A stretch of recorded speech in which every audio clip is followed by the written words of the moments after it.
Continuamos en nuestro tercer panel. ¿En dónde está la investigación en drogas y hacia dónde debería ir? En este panel le damos la bienvenida a Ana María Rueda, investigadora senior de Fundación Ideas para la Paz. Adicional, Ana María se desempeñó como directora de Política de Drogas en el Ministerio de Justicia. Catalina Gil, oficial del Programa de Política Global de Drogas de Open Society Foundation. Juan Armando Sánchez, profesor titular del Departamento de Ciencias Biológicas de la Universidad de los Andes. Luis Felipe Cruz, investigador de línea de Política de Drogas de Justicia. Andrés Bermúdez, periodista especialista en ambiente, drogas y justicia transicional. Este panel será moderado por David Restrepo, investigador asociado del CECED del área de Desarrollo Rural, Economías Ilícitas y Medio Ambiente. David, experto en reforma de política de drogas en Colombia y quien ha venido liderando la investigación intercultural sobre cannabis y coca incluyente en el CECED.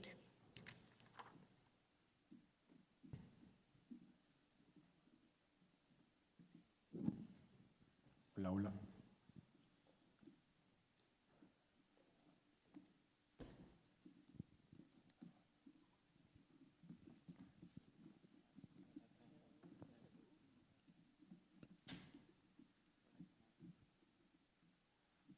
Pues muchas gracias, Diana, y muchas gracias al CECED por la invitación de liderar este panel.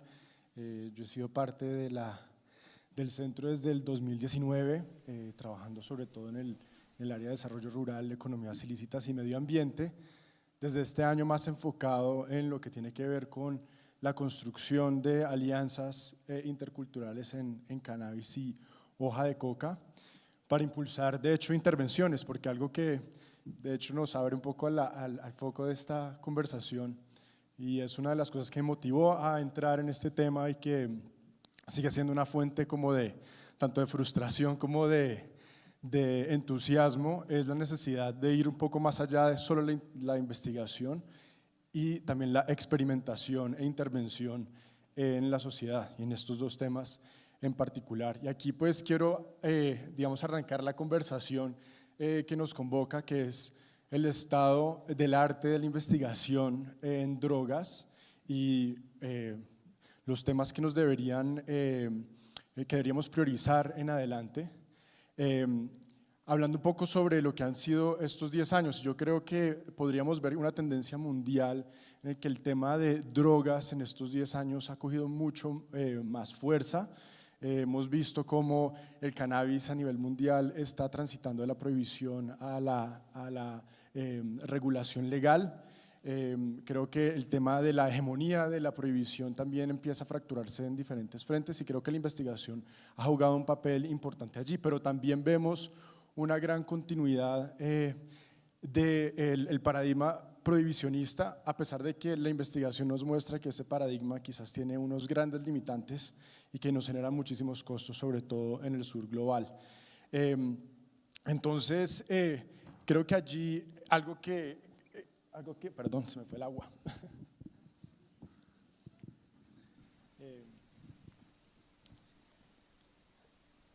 Algo que yo veo y que me parece muy importante que desde la academia también pensemos es qué necesitamos hacer para transformar la economía política para que estas experimentaciones tengan mayor calado y tengan mayor envergadura.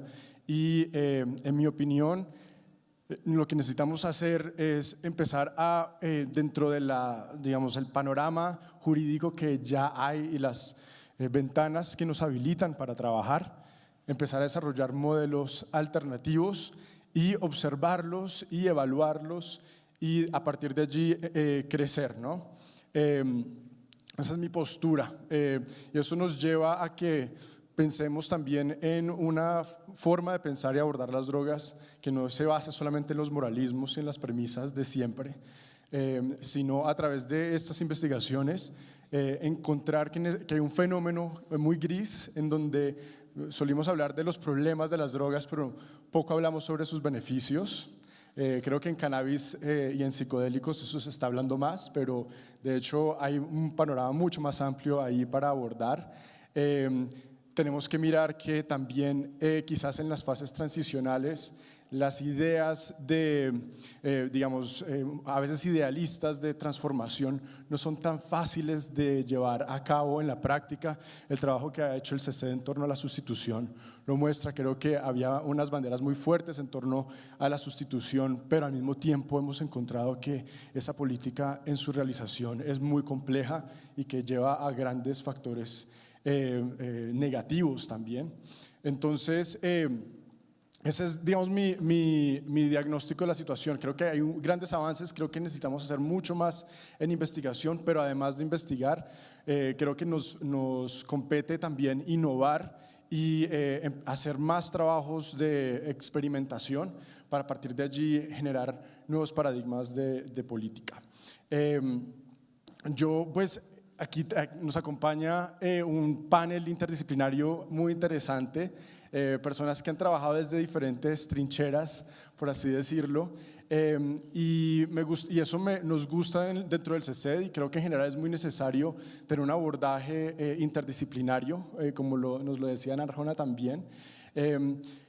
Yo quisiera comenzar quizás con Catalina, que desde Open Society pues también está expuesta a muchas de las dinámicas y ejercicios que hay en toda América Latina. ¿Qué piensas sobre el estado actual de la investigación y qué nos falta hacer? Hola. Sí. Bueno, pues buenos días aquí compañeros y compañera de panel, y muchísimas gracias al CECED por la investigación, por la invitación. Yo creo que una buena forma de responder la pregunta es también, como lo hizo Ana María, enfocándonos como en los tres ámbitos: producción, tráfico y consumo. Sobre la producción, creo que por la misma priorización que en el país se le ha dado a la erradicación, pues siempre tenemos investigaciones sobre los métodos de erradicación y también sobre los programas de sustitución, un poco de en qué van, cómo vamos y si están dando los resultados esperados. Creo, pues en este aspecto también, digamos, resalto el CECED, un esfuerzo que últimamente está haciendo de analizar los programas de sustitución en Asia, especialmente con la amapola y algunos de América Latina. Creo que eso es una herramienta muy útil para entender qué funciona, qué no funciona y por qué funciona, y también poder como traer algunas lecciones aprendidas a Colombia. Siento que aquí, digamos, la caracterización de personas que cultivan solo lo hicimos como hace muy poco, digamos, con una caracterización que se hizo de las familias que hacen parte del PENIS, pero nos falta conocer también mucho más, como lo mencionó Ana María. Necesitamos más investigaciones sobre la hoja de coca, especialmente como sus beneficios, sus nutrientes, digamos a nivel gastronómico, como a largo plazo, qué pasa cuando consumimos coca. Y algo que también ya se ha mencionado, sí creo que es vital y que ha faltado mucho, la investigación a nivel regional, ¿no? Especialmente como Bolivia, Perú y Colombia, qué pasa cuando lo que hacemos acá, como qué efecto tiene allá y viceversa. Y también, digamos, en Perú existe el ANACO, en Bolivia tenemos el modelo control social, pues que son en ambos países, hay zonas donde es legal cultivar coca, entonces es como cuáles son las fortalezas de esos modelos, cuáles son los retos y si en algún momento podríamos pensar en Colombia o aplicaría tener ese modelo. A nivel de tráfico, creo que también pues como prioriza la prohibición, también siempre tenemos investigaciones sobre pues de dónde sale la droga, a dónde entra, los precios, y yo creo que aquí el reto en este ámbito es estar al día, ¿no? Porque pues esto es muy cambiante, entonces es estar al día sobre los cambios en las rutas, sobre los grupos, sobre la participación de autoridades locales y nacionales, pues porque para que haya un tráfico hay que dejarlo pasar, y pues digamos con el mercado, especialmente también porque todo está ahora mucho más conectado. Y a nivel de consumo creo que siguen siendo muy vigentes las investigaciones más a nivel internacional sobre las estrategias de reducción de riesgos y daños. Creo que ese siempre ha estado como una investigación ahí muy vigente y presente. Creo que ahora, y si no estoy mal, tú lo mencionaste, veo que está empezando a surgir como un tema de mucho interés de psicodélicos y salud mental, pues y creo que desde la audiencia, digamos, hay una demanda de quiero saber mucho más sobre este tema. A nivel de país creo que ha faltado muchas más allá de la encuesta nacional de consumo, faltan más investigaciones sobre los patrones de consumo, ¿no? Hay patrones de consumo con enfoque de género, étnico, racial y también pues a nivel urbano y a nivel rural. Y digamos en términos generales, creo que también ha faltado mucho la conexión de las investigaciones con drogas más allá de la agenda de seguridad, que es donde también siempre hemos estado, pues el país es lo que ha priorizado drogas como un tema de seguridad. Entonces creo que, y pues aquí creo que el CECET ha tomado buena iniciativa de investigamos drogas y medio ambiente, drogas y construcción de paz, drogas y género, y aquí en género también creo que falta abordar más allá de mujer, como de verdad abordar todo lo que significa género. Por último, eso, no sé cuánto voy, también creo que hacia dónde deberíamos ir, siento que de como centrar buena parte de la investigación en qué hay más allá de la prohibición. Entonces creo que digamos el hecho de, siento que como una victoria digamos del mundo reformista de drogas es que ya se oye más y se lee más de la guerra contra las drogas fracasó y creo que eso es como una buena victoria, pero creo que ahora necesitamos dar el siguiente paso. Ok, la guerra contra las drogas fracasó, entonces, ¿qué viene? Y ahí creo que es importante, como algo que también ha mencionado, investigaciones de qué pasa si descriminalizamos la posesión y uso de drogas, cómo es eso de regular. Y ahí creo que, digamos, investigaciones como la que hace poquito sacó Transform, una organización internacional de cómo sería esa regulación de estimulantes, dentro de los estimulantes está la cocaína, podría ser útil para Colombia, o este estudio prospectivo que hizo ATS también sobre regular cocaína, creo que puede ser muy útil. Y yo algo que creo que también falta y podría funcionar, tú mencionaste como salir un poco del ámbito de la moral, pero yo creo que es importante hacer ese análisis de los valores y la ciudadanía, ¿no? Entender un poco de dónde viene ese miedo y de dónde viene ese rechazo, creo que también nos ayudaría mucho a entender por qué usualmente el tema de las drogas es un tema moral. Entonces creo que en lugar de dejarlo a un lado es como entendamos un poco más, y algo que mencionó Daniel también, el tema de justicia criminal, creo que es vital. Gracias. Juan Armando, yo creo que va a seguir así como para que estemos organizados. Algo que me ha parecido muy bonito del trabajo del CECED, y qué pena seguir hablando así en autopromoción, pero el trabajo interdisciplinario es fundamental en esto, y el trabajo en las ciencias naturales creo que es un factor clave que a veces ha sido pasado por alto, porque en nuestro enfoque tenemos que eliminar la coca, tenemos que eliminar estas plantas, pues no hay necesidad de estudiar eso, que hay que simplemente eliminar. Y creo que hemos pasado la página bastante decisivamente, y pues en esta universidad y en varias hay trabajos de investigación en ciencias naturales, y yo quisiera escuchar tu perspectiva sobre cuál es el rol que juegan las ciencias naturales dentro de todo este proceso. David, muchas gracias. Les aprovecho para agradecer al CECET. Interactué por lo menos con 3 de sus directores que están aquí presentes. Y gracias, porque es fácil desfallecer en este tipo de investigación por el mismo estigma, por las dificultades que se tienen, y pues el apoyo de ustedes ha sido pues fundamental. O sea, desde la ciencia se pueden hacer muchas cosas, digamos la parte de innovación de lo que se puede hacer con particularmente lo que trabajamos, la hoja de coca, es enorme. Solo para comentarles un poquito de lo que hemos encontrado, digamos que cuando uno estudia algún cultivo, lo que uno encuentra, digamos, si uno mira la genética de un cultivo como por ejemplo la lenteja o el garbanzo, es que pues los agricultores por muchos años lo que hicieron fue ir reduciendo la diversidad genética de la planta para tener un fenotipo deseado, ¿cierto?, de sabor, de color, de textura, etcétera, que sea lo más uniforme posible. Y hoy en día pues se logra eso con pues, un cultivo genético, con transgénicos se logra pues casi que la perfección con eso. Cuando revisamos digamos los cultivos de la coca que hay en Colombia, que afortunadamente tuvimos la oportunidad de acceder en la granja de Dirán, sí, que es una cosa fantástica, donde tienen pues el arboreto de más de 30 variedades de todo Colombia. Nos dimos cuenta que es un cultivo que tiene una altísima diversidad, es decir, la fortaleza de una domesticación bajo un esquema ilegal es completamente diferente. Perder diversidad es poner la planta bajo una amenaza de que desaparezca, de que no pueda adaptarse a un nuevo clima. Si volteamos el uso de la hoja de coca a algo legal, ¿cierto? Si tenemos el segundo cultivo más extenso en Colombia, si estamos detrás, por ejemplo, de la nutracéutica para diferentes aspectos, ahorita les hablo de pronto un poquito de eso, tenemos un cultivo que está casi que adaptado al cambio climático ya de entrada, ¿cierto? Porque tiene una altísima demanda. Si volvemos al garbanzo, en la mitad de la guerra que hubo en Siria, tuvieron que ir científicos escoltados por las Naciones Unidas a buscar las plantas silvestres a ver si lograban aumentar la diversidad genética del garbanzo y la lenteja. Y la semana pasada salió un artículo donde decía que no fue suficiente y tienen que volver. O sea, son cultivos que están amenazados.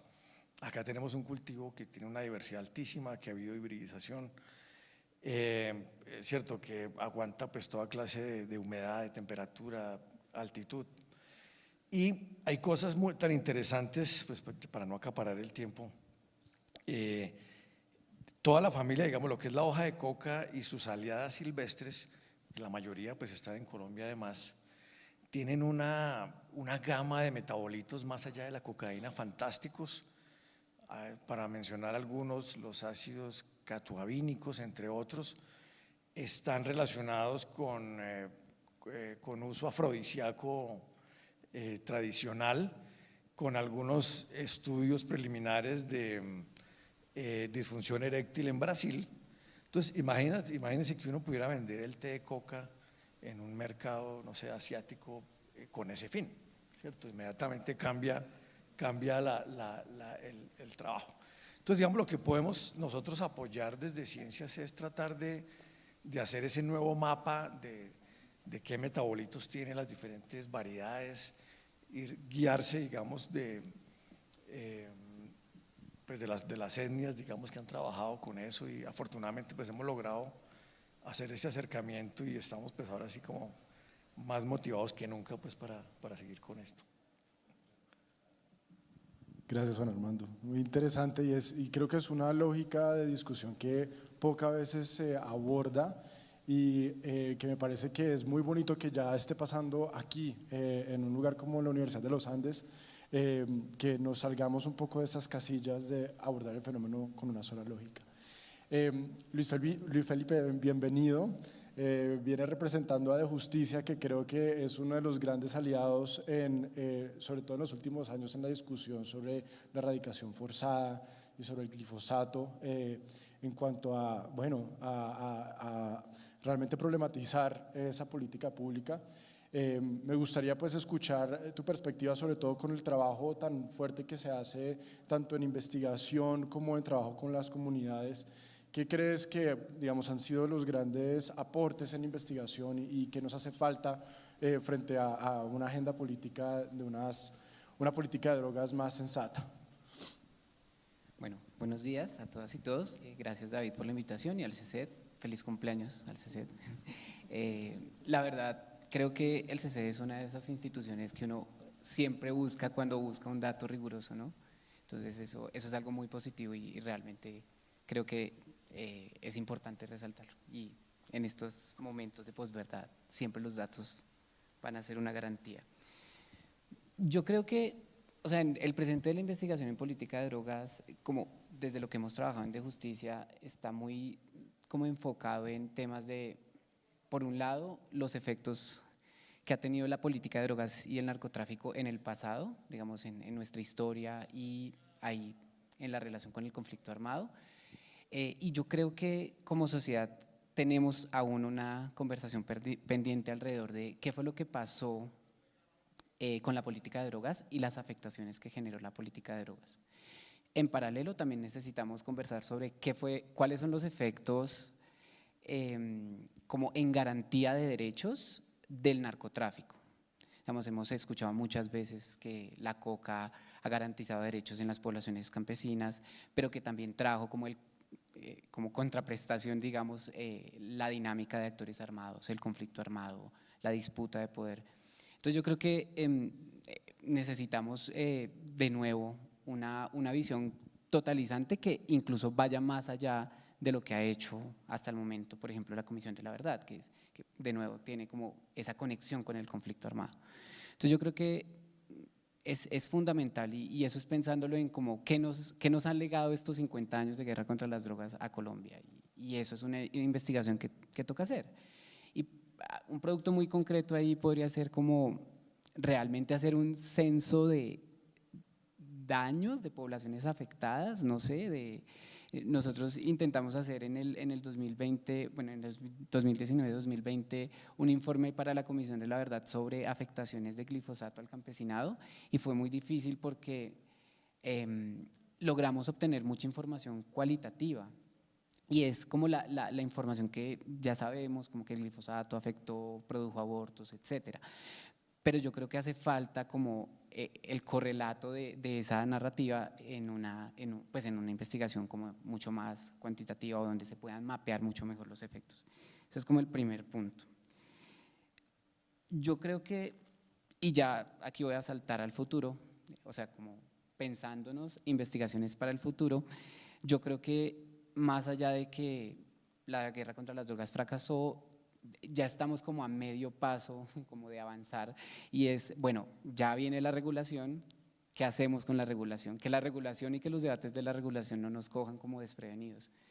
Y yo creo que eso es algo que muchas de las organizaciones que trabajamos con el CCD y que hemos estado como en este ecosistema organizativo, hemos comenzado a trabajar en esas evidencias o en esas como en esos aportes para construir la mejor regulación posible.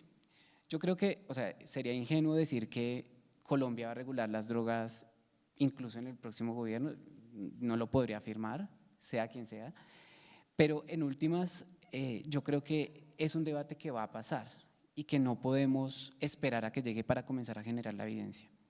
Entonces, por ejemplo, hay asuntos muy importantes dentro de esos debates de la regulación que pues a mí me están como rompiendo un poco la cabeza y es, por ejemplo, cuál va a ser la postura de la regulación frente a la descentralización.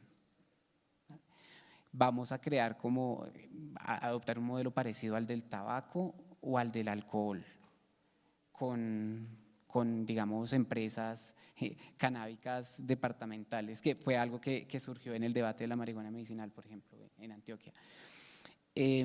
¿Cómo será la propuesta o la apuesta tributaria de una regulación del cannabis?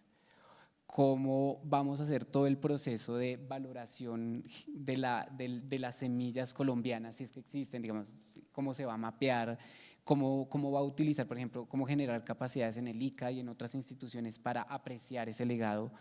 Que ha sido un legado que está marcado por la prohibición. De nuevo, tenemos que como traer como toda esa reflexión de lo que nos ha dejado la política de drogas. Y yo creo que hay otro tema que se mete dentro de ese debate de la regulación que me parece muy interesante y es ver cómo la regulación en este momento incluso debe responder al cambio climático, debe responder a las preocupaciones de justicia ambiental y de desarrollo rural en general. Entonces, por ejemplo, hay muchas preocupaciones sobre el uso del agua en cultivos de cannabis. Ahí hay mucho que investigar, o sea, hay todo un universo de evidencias que se pueden escarbar para ver o que se pueden generar para construir la mejor regulación posible. Porque de nuevo yo creo que no es que vaya a pasar mañana, pero sí es un debate que va a comenzar a pasar y eventualmente llegaremos a eso. Y la idea es que salga pues, desde el punto de vista de la salud pública, pero también desde el punto de vista de garantía de derechos. Pues gracias, Luis Felipe.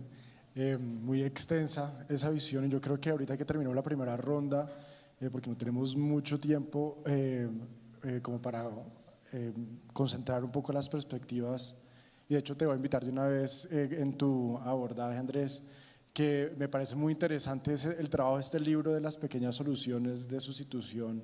Me pareció un aporte fantástico porque nos saca también de a veces de la linealidad de las cosas y al meternos en las narrativas de diferentes individuos y territorios también es una fuente muy interesante de innovación. Pero perdón, estoy un poco divagando. Lo que quiero decir es que si quisiera escuchar sus perspectivas sobre qué debería ser prioritario en los próximos, no sé, 3 años del CECED en cuanto en general, obtener recursos de investigación en drogas no es fácil, sigue siendo un tema tabú. Si tuviéramos recursos ilimitados haríamos todo, porque creo que todo es apasionante, pero toca también enfocarse. Entonces, los invito a que cierren también con una reflexión sobre esa prioridad. Bueno, muchas gracias por la invitación al CECED y muy feliz de estar acá de hecho, en esta mesa, gente a la que he consultado en muchas ocasiones en el pasado en los reportajes que he escrito.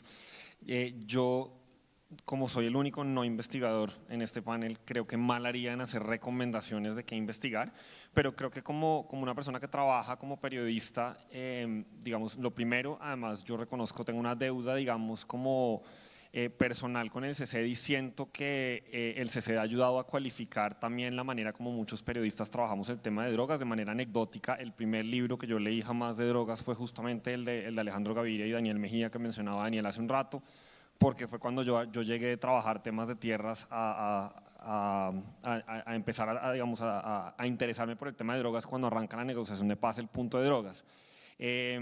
Yo creo que en estos 9 años desde ese momento pues hay como 2 realidades paralelas en el periodismo que vale la pena tener en cuenta y digamos yo quiero llevar mi reflexión hacia qué relación puede tener el CECED con las personas que estamos reflexionando no desde la academia sino desde otros ámbitos sobre la política de drogas. Y yo creo que aunque sigue sucediendo eso de que a pesar de que el tema de drogas es un tema tan importante en lo que sucede en el país, sigue siendo pues minoritario y nada, digamos, central en las discusiones que tenemos nosotros, al menos en los medios. Estamos llenos todavía de las mismas narrativas simplistas de siempre, de hablar solo de hectáreas, de cabecillas, de drogadictos, o en sus versiones más recientes, digamos, entre comillas, novedosas, de narcocultivos y de una causalidad absoluta entre la relación de narcotráfico y el asesinato de líderes sociales.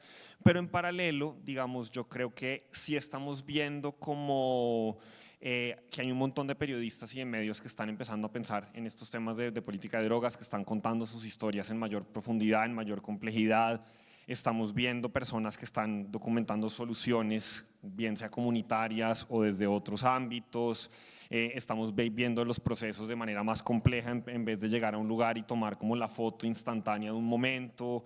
Estamos involucrándonos mucho más y digamos, o buscando a la gente que está haciendo investigación o incorporando los resultados o los hallazgos de esas investigaciones en el periodismo que estamos haciendo. Y estamos haciendo cada vez más colaboraciones en el periodismo, digamos, fuimos de los últimos gremios. Yo siempre he pensado en llegar a la idea de que hay que colaborar entre muchas personas y no solamente colaborar entre periodistas, sino también con gente que está afuera en otros ámbitos, y estamos contando las historias en formatos mucho más innovadores y narrativos. Se me ocurre, por ejemplo, ahorita el podcast de Dosis de la no ficción, que seguramente muchos de ustedes han oído. O sea, creo que nosotros no somos todos dentro del mundo del periodismo y los medios, pero hay un grupo cada vez más grande de periodistas y de medios, usualmente medios independientes, chiquitos si se le compara con los grandes medios masivos en términos tanto de alcance como de, digamos, de tráfico de lectores, pero muchísimo más potentes en términos de que tienen una mucha mayor apuesta por contar las historias en complejidad. Y el a dónde vamos yo quisiera llevarlo justamente hacia cómo podría uno quizás cualificar aún más esa relación entre el CECED y los periodistas. Yo creo que digamos, la primera y la cosa más básica es a nosotros los periodistas se nos ocurren, como decimos, las historias. Yo siempre pienso cuando veo algo y digo, hay una historia, mi esposa siempre se burla porque dice, usted acaba de ver una historia. Y un poco el punto es, a nosotros lo que nos inspira o lo que nos da la idea de abordar un tema son, por ejemplo, las investigaciones que leemos, las cosas que leemos, Ahí están como las semillas o los gérmenes de las cosas que nosotros vemos que se podría cubrir, y yo creo que si uno facilita, la segunda idea, digamos, facilita más conversaciones entre las personas que están haciendo estas investigaciones y nosotros, van a salir muchas más gérmenes de cosas que se pueden cubrir. Y un ejemplo muy sencillo, hace una de las investigaciones que hice el año pasado surgió una conversación con Luis Felipe. Estábamos sentados hablando además de otro tema de justicia criminal y temas de drogas en el que todavía no le he podido meter el diente del todo como he querido, pero ahí surgió la idea de buscar campesinos que llevaban, digamos, que habían interpuesto recursos por reclamos de afectaciones por glifosato desde el año, pues digamos, como desde un tiempo atrás, y ver qué había pasado con esos reclamos. Y a través de esta conversación yo finalmente logré encontrar campesinos que habían interpuesto recursos ante la policía antinarcóticos desde el año 2003 que nunca recibieron respuesta. Entonces uno ahí podía entender ese tema que yo personalmente nunca lo había visto cubierto en prensa, digamos, el laberíntico sistema de quejas y reclamos de la política de drogas. Pero mi punto al dar ese ejemplo es, esto surgió de una conversación con Luis Felipe, y esto me pasa a mí permanentemente. Cuando uno facilita o crea esos espacios, nosotros salimos con ideas, por ejemplo, o uno ve una investigación y dice, sería muy interesante ver en el terreno quién, por ejemplo, es un ejemplo de esto, no sé, gente que, digamos, comunidades que se resistieron a cultivar, no, la coca, porque había un capital social que los llevó a tomar esa decisión, que es digamos, la investigación de María Alejandra, que yo siempre he soñado con ir a ponerle cara en terreno y todavía no lo he logrado, pero digo, salen de ese tipo de cosas, y yo creo que eso solo lo logramos si facilitamos más espacios donde se junten los investigadores con los periodistas, que sea un café, una cosa informal, pero uno sale repleto de notas y de ideas que uno después convierte en investigaciones, en reportajes, en otras narrativas con la que podemos acercar muchas de estas reflexiones y debates a un público más amplio. Y se me ocurren otras dos ideas ahí. Yo creo que una de las cosas que más me gusta de lo que ha hecho el CECED en años recientes es, por ejemplo, el repositorio que hicieron de investigaciones sobre glifosato. Eso es un recurso invaluable para nosotros. Uno no tiene que estar buscando en Google eternamente como quién habrá hablado de los efectos del glifosato en salud, o digamos, algunos uno los tiene mapeados porque los conoce, pero uno no sabía que había 80. Y yo creo que el CECED debería replicar ese modelo de crear estos repositorios en muchos otros temas de la política de drogas. Pasar, y no lo digo como crítica, pero pasar de una lógica de estas son nuestras publicaciones a una lógica de esta es una herramienta que a usted le puede servir. Entonces acá están todos los recursos que uno no tiene que calificarlos de si son 10.98. Esto es lo que hay en investigación sobre, por ejemplo, hoja de coca y usos digamos, alternos o médicos o científicos. Esto es lo que hay en términos de consumo y salud pública. En todos los temas que ustedes ya han desmenuzado hoy, uno podría tener unos repositorios muy útiles que junten ese tipo de cosas que uno podría leer y que digamos que son realmente muy útiles. Hay algunos como Mamá Coca, pero que son o difíciles de encontrar las cosas a veces. O sea, yo sí creo que sistemas donde uno puede como ordenar todo eso le van a uno ayudar a encontrar las cosas, porque muchas de esas ya existen y uno no se entera. Yo de hecho me enteré esta mañana, aunque sabía de algunas, cuando María Alejandra y Michael y Pablo contaron todo lo que ha hecho el CECED. Yo había por lo menos el 30 o 40% de las cosas que mencionaron ahí que yo no conocía que existían en cursos esas investigaciones. Y la última cosa que iba a decir es que creo que también podríamos colaborar más con investigadores. Yo creo que el libro de Pequeñas Soluciones fue un experimento que hicimos con Juan Carlos Garzón, con ayuda de FESCOL y de la FIP, que fue combinar las narrativas de casos digamos, de procesos comunitarios de sustitución con el análisis de una persona que es investigadora, y hay como un híbrido que es medio periodístico, medio académico. Otra vez con María Alejandra en un tema que no es de drogas, pero hicimos un experimento de contar como al comienzo de la pandemia las dificultades que tenían las comunidades indígenas y afro de asistir digamos, a centros médicos donde había respiradores mecánicos, y esto fue un trabajo donde ellos pusieron como académicos una parte de información, yo puse del otro lado una parte de reportería, y yo creo que podemos llegar a más trabajos donde combinamos esas dos digamos que maneras de trabajar, y yo creo que hay experimentos. No tenemos únicamente que estar en la relación fuente, entre comillas, digamos, periodistas, sino que incluso podemos llegar a cosas, a productos en los que se combinan las técnicas de los dos lados para producir, digamos, documentales, historias, textos que puedan aterrizar muchos de estos temas que ustedes ya están haciendo. Entonces mi invitación es la pregunta es cómo podemos reforzar incluso más la relación entre CECED y sus investigadores y su comunidad amplia académica con los que estamos del otro lado intentando ayudar a cualificar ese debate público.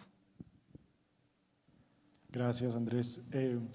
Pues yo quería, antes de darte la palabra, Ana María, eso creo que es fundamental, esta idea de darle un poquito más de carne y de emotividad a lo que se investiga. Creo que es un desafío muy grande para la academia siempre y nadie lo ha logrado superar. Algunos profesores son excelentes en eso, pero a veces es difícil y creo que el periodismo tiene muchas claves para generar este tipo de productos y lograr una mejor manera de comunicar, que nunca es un desafío resuelto, y de comunicar también para transformar. Y a mí creo que aquí me interesa mucho la perspectiva de Ana María, que ha estado del lado del gobierno entendiendo cómo se construye la política de drogas, y me gustaría mucho la reflexión que puedas tener sobre esta pregunta sobre el estado del arte, a dónde deberíamos ir y qué debería priorizar el CECED. Gracias. Bueno, gracias por la invitación también al CECED, porque pues esta también es una oportunidad para que todas las preguntas que todos tenemos se conviertan algún día en proyectos de investigación en los que estamos trabajando en investigación ahorita, que es realmente una fortuna.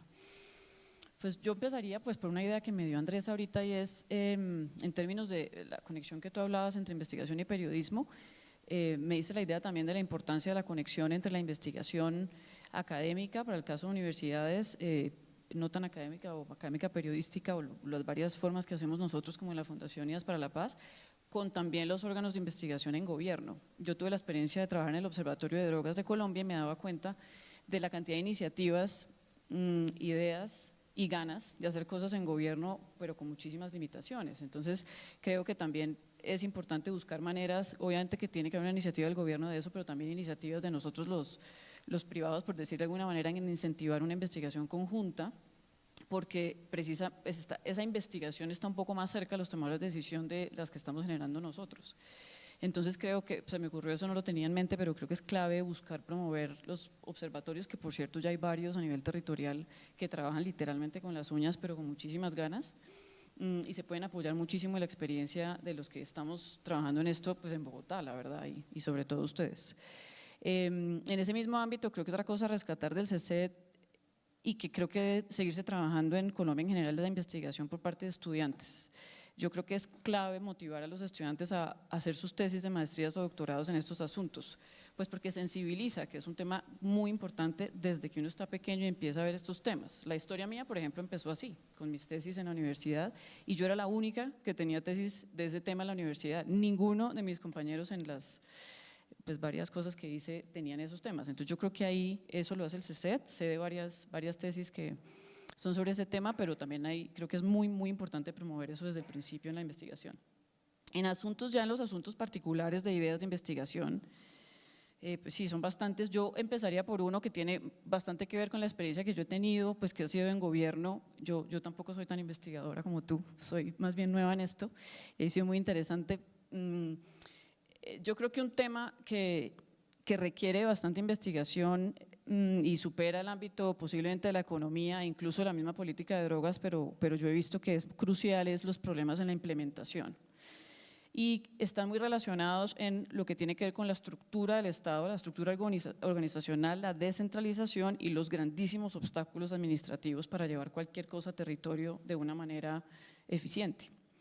El PENIS, por ejemplo, es un ejemplo clarísimo de eso. Las demoras que todos conocemos no solo pues se explican por muchísimas razones, pero una de ellas es un tema de mal funcionamiento del Estado. Entonces, a mi parecer es necesario promover revisión en la forma como funciona el Estado, para que aquellas personas que desde el ámbito político, directivo en las estructuras que están generando política pública y hacen implementación, puedan hacer lo que quieren hacer. Eso no está pasando hoy. Hay muchísimos problemas para que el que quiere hacer algo que puede tener sentido no lo hace por los problemas tan difíciles que hay en términos administrativos y la misma estructura. Uno de ellos, para mencionarlo, es, por ejemplo, el sistema de contratación. O sea, es una cosa que de verdad de entrada impide hacer cualquier cosa bien. Otro muy importante es la descentralización. Nosotros decimos que tenemos una descentralización que realmente no existe. Entonces, no tiene sentido que un programa gigantesco, con unas inversiones tan importantes que hemos hecho por primera vez en la historia de este país como el PENIS, que tiene los problemas que tiene, no lo hayan ejecutado en territorio. ¿Por qué no? Porque no existe la capacidad en territorio. ¿Por qué no existe? Pues porque el sistema no lo permite y porque hay corrupción, sí, pero no hacemos nada al respecto. Entonces yo creo que ahí hay un tema que es de muchísima importancia para poder hacer bien aquello que está bien formulado, digamos. Ese es un tema pues que digamos es muy cercano a mí por la experiencia que tuve anteriormente. Otro, en relación con una investigación reciente que hicimos en la FIP, es el tema de alternativas productivas sostenibles. Todos los que estamos aquí sabemos que en términos de la sustitución y la idea pues un poco ya paquidérmica de levanto la mata de coca y entonces pongo cacao y solucionamos, sabemos que no funciona, pero además ahorita tenemos muchísimas preguntas y al mismo tiempo para mí oportunidades de trabajo con productos que ya debemos superar un poco los café, cacao, café, cacao, café, cacao, porque además los problemas graves los estamos teniendo también en zonas de importancia ambiental en donde no se puede café, cacao y vaca. En ese sentido, entonces, lo que hicimos en la FIP investigando, tratando de ver cómo estaba funcionando el PENIS en estas áreas, pues lo primero que nos dimos cuenta es que no hay nada de investigación en productos que sean pues lo que denominamos productos verdes, que en realidad son productos que pueden tener una demanda importante tanto en Colombia como a nivel internacional, que Colombia tiene el potencial de producción, que nosotros tenemos gratis unas condiciones de suelo que no tienen otros países y que se pueden producir en zonas de importancia ambiental. Entonces, que es que en parques no puede haber gente, sí, pero es que hay mucha gente. Es que hay que sacarla, sí, pero es que usted no le da la tierra para sacarla. Entonces, ¿qué va a hacer con ellos? Pues trabajar con ellos. ¿Con qué? Con semillas, ¿cierto? Con productos maderables del bosque. Entonces nos pusimos a mirar el tema y claro, lo que no hay es investigación, lo que no hay es información de qué productos se pueden generar allá y cómo comercializarlos a nivel nacional e internacional. Alguien me decía, la vainilla. Yo no tengo ni idea de esos temas, ¿no? No es una experticia, pero pues evidentemente se requiere saber más. ¿Y qué pasa con la vainilla? Es una planta que en Colombia hay 500 variedades, tiene una altísima demanda internacional, se produce solo en un par de zonas del país. ¿Por qué? No lo sé, esta es la pregunta de investigación. Entonces creo que hay mucho y es un potencial increíble, o sea, los temas, la diversidad que hay en Colombia, con una extensión gigante de territorio en zonas protegidas y otras en reserva forestal, y tendríamos que estar pensando en eso y yo no lo vi en la investigación que hice.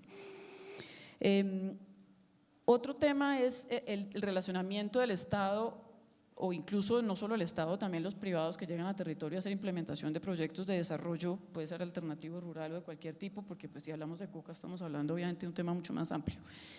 Es el relacionamiento con las comunidades. Entonces lo que hemos visto en la implementación también es que generalmente pues por el inmediatismo en el gobierno que hay que ejecutar ya y relacionado con esos asuntos administrativos que mencioné, no se tiene en cuenta la visión del territorio de las comunidades, incluyendo campesinas, afro, indígenas. No nos damos el tiempo de entender cuál es la visión de ellos del territorio y creo que ahí ya entramos en muchas posibilidades de fracaso en un proyecto. Entender el campesino cómo se relaciona y es muy distinto el que está en una zona donde siempre ha estado que alguien como por ejemplo en Guaviare, donde la mayoría no era de Guaviare. Allá obviamente ha habido unas olas de colonización y la persona tiene un arraigo cultural completamente distinto al que puede tener una persona de otra zona. Entonces, entender los relacionamientos con el territorio es clave para cualquier tipo de formulación de un proyecto y pues no se hace generalmente pues, por las carreras, pero es necesario hacerlo. Y además, es importante para generar proyectos que sean más, pues, que tengan éxito, sino para mejorar el relacionamiento con el Estado, que es un tema que tenemos ahorita muy grave en términos de confianza, pues con el fracaso no fracaso, debería ser más políticamente correcta, con los problemas del PENIS, hay muchos problemas de confianza, pero es que el Estado no se relaciona bien con el campesino o con el indígena o con el afrocolombiano porque no habla con él, no lo conoce, como le dije anteriormente, pero además de todo no establece procesos de diálogo social que implican un acompañamiento permanente, no es llegar allá, ¿te gusta el cacao? ¡Tin, chao! Que es lo que generalmente pasa. Entonces creo que acá hay un tema muy importante. Si ya estoy hablando mucho me dices porque es que tengo una agenda larguísima de investigación. Tenemos que cerrar porque estamos con un poquito de… Bueno, entonces voy a decir un tema más, sí, de varios que tengo. Tengo muchos. Bueno, uno es las dinámicas de conflicto armado en las áreas y el impacto que tiene eso en las dinámicas de la coca. Entonces, pues tradicionalmente los proyectos en Colombia en desarrollo alternativo, el PENIS no lo hizo por la ventana de oportunidad del acuerdo de paz, pero generalmente yo no puedo entrar allá porque allá hay guerrilla. Y aquí me toca con cuidado porque pues hay problemas de seguridad. ¿Cómo trabajar? Esto puede sonar un poquito difícil, pero yo creo que hay que trabajar con la realidad de Colombia, que es que vivimos con grupos armados ilegales. Y hay formas probadas de autorregulación por parte de las comunidades, es decir, trabajan con ellos al lado e incluso los funcionarios, ¿no? Parques Nacionales Naturales, con quienes estuvimos trabajando muchísimo el año pasado, pues ellos entran y les toca hablar con el guerrillero que los debe pasar. ¿Eso qué es? O sea, son formas de relacionamiento con los grupos para poder hacer cosas. Y yo creo que nosotros vamos a tener o sea, vamos para largo con presencia de grupos armados, no podemos seguir negando esa realidad y que el campesino tiene un relacionamiento con los guerrilleros que es más cercano que con el Estado, entonces hay que mirar, entender esa dinámica y trabajar con ellos, no quiere decir validarlos a ellos, sino entender las dinámicas que uno puede aprovechar de regulación en el territorio, entendiendo el rol de ese actor para poder hacer cosas, no para olvidar esos territorios porque ahí están ellos. Y ya, lo dejaré ahí, gracias. Gracias, Ana María. Pues para cerrar, me parece que con estas reflexiones mucho de lo que nos están diciendo son cosas que dentro del CCD ya se están haciendo, creo que siempre hace falta más, pero me genera con mucha alegría ver que en este tiempo, en los 10 años, hemos avanzado en muchos de estos frentes, en articularnos un poquito mejor con periodismo, trabajar más cerca con las comunidades también, en generar unas bases de datos que creo que también hay un montón de trabajo fácil para hacer ahí. El simple hecho de poder agregar los datos que produce uno que son tan difíciles a veces de manipular, y de poder analizar eso es algo que tenemos un pendiente desde hace años. Entonces pues es muy bonito oír esta retroalimentación y pues les agradezco por su tiempo. Tenemos que seguir porque hay un par de paneles más, entonces pues muchas gracias a todos por su participación.